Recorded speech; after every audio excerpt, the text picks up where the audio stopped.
আমাদেরকে এরকম লাঞ্ছিত করতেছে ওরা।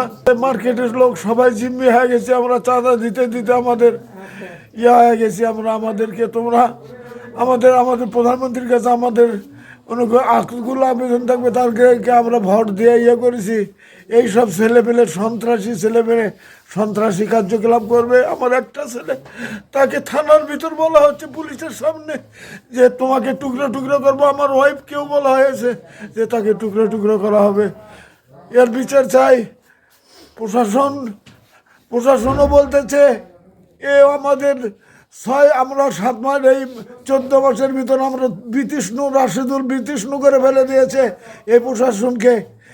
আমরা ওর জন্য খুব পেড়াপ হয়ে গেছি। আর কোনো আমরা সুরাহ করে পারছি না।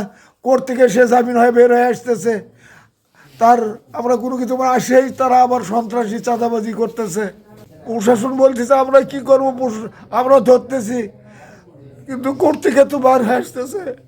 থ্রেট করা হচ্ছে, ও থানায় করেছে, ওসির সামনে করতেছে। এর আগে ওসিকেও থ্রেট করে কালার ধরে করছে যে নাম কোনো দলের নাম নিতে চাই না আমরা।